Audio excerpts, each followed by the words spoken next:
ఉన్నాను. ఆ రోజు ఏ బాధ్యతతో ఉన్నానో ఈరోజు అదే బాధ్యతతో ఉన్నాను. ఆ రోజు ఏ నిజాయితీతో ఏ సిద్ధాంతాలతో వచ్చానో ఇప్పుడు అదే నిబద్ధతతో ఉన్నాను.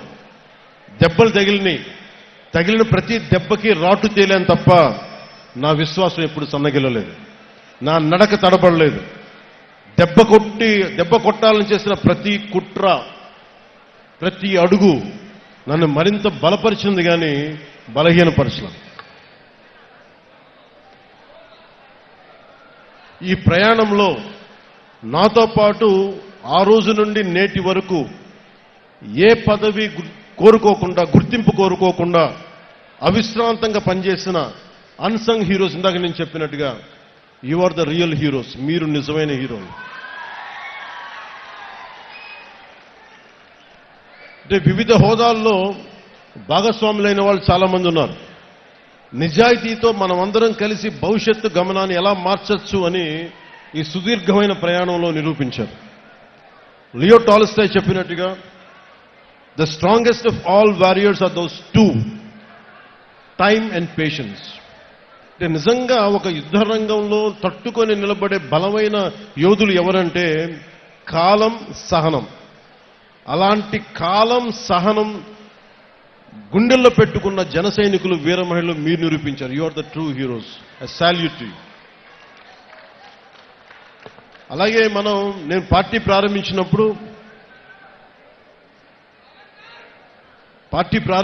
నేను ఏ రోజు కూడా ఊహించలేదు నేను పని చేసుకుంటూ వెళ్ళిపోదాను. కానీ ఈ రోజున తమిళనాడు నుంచి, కర్ణాటక నుంచి, ఒరిస్సా నుంచి, మహారాష్ట్ర నుంచి కూడా వచ్చి జనసేన ప్రయాణం మాకు భాగస్వామ్యం కావాలని చెప్పి చాలా వచ్చినందుకు, ఇది జనసేన ఒక ఐడియలిస్టిక్ పార్టీ. ఇది చాలా పార్టీస్ వస్తాయి, నేషనల్ పార్టీస్ దృక్పథం వేరుంటుంది. కానీ జనసేన ఐడియాలజీ బేస్డ్ పార్టీ. ఒక కులం కోసం పెట్టిన పార్టీ కాదు జనసేన. ఒక కుటుంబం కోసం పెట్టిన పార్టీ కాదు జనసేన. కేవలం ఒక రాష్ట్రం కోసమో ఒక ప్రాంతం కోసం పెట్టిన పార్టీ కాదు. దేశం అంతా మాట్లాడాలి ఒక రోజు అని కలలు కన్నాను. దాన్ని ఒక స్వప్నం చూశాను నేను. జరుగుదో నాకు తెలీదు. ఖుషీ సినిమా అయిపోయినాక ఒక పెద్ద విజయం వచ్చాక నేను అనుకుంటా ఉన్నా, రేపొద్దున ఇంత ఘనమైన విజయం వచ్చింది, ఇంకో రోజున దేశం మొత్తం తెలుస్తాం, ఇంకో రోజున అంతర్జాతీయ మొత్తం తెలుస్తాం. కానీ నాకు ఆనందం ఉంటుందా అంటే నాకు సమాధానం దొరకలా. అందుకు ఆ రోజు నుంచి నాకు సినిమాల మీద ఎంత ప్రూవ్ చేసుకోవాలో నాకు తెలియలే. కానీ నాకేమనిపించిందంటే ఇదే నిజ జీవితంలో చేయగలిగితే ఎలా ఉంటుంది.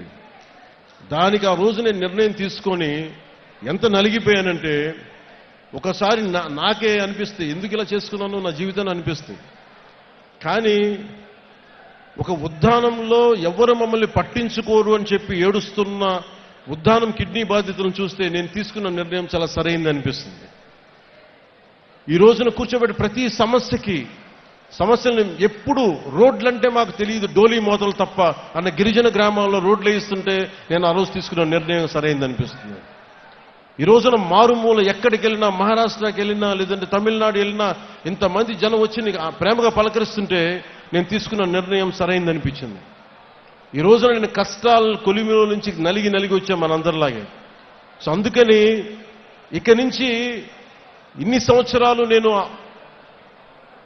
కీలకమైంది ఏంటంటే మన ఏ ఐడియాలజికల్ ఫౌండేషన్ మీద నిలబడ్డాం, దేని మీద వచ్చాం మనం, వీటన్నిటినీ ఒకసారి మీతో పంచుకొని 5 అంచెలుగా దీన్ని మీకు ముందుకు చెప్తాం. ఒకటి, మన ఐడియాలజికల్ ఫౌండేషన్స్ ఏంటి, మనం ఎలాంటి ఒడిదుడుకులను తట్టుకొని వచ్చాం. అలాగే మూడోది, భవిష్యత్తులో మనం ఏం చేయాలి, ఎలాంటి ఒడిదుడుకులను ఎదుర్కోబోతాం, వాటికి ఎలా సంసిద్ధంగా ఉండాలి. నాలుగోది, ఐదోది చిట్ట చివరిది, భవిష్యత్తులో ఇంకొక సమీప భవిష్యత్తులో మనం సంస్థాగత నిర్మాణాన్ని ఎలా చెయ్యాలి అని పంచుకోవడానికి నేను ఈ రోజున ఈ సభను పెట్టడం జరిగింది. ఒకటే చెప్తున్నాను, దీని వెనక మండల స్థాయి నుంచి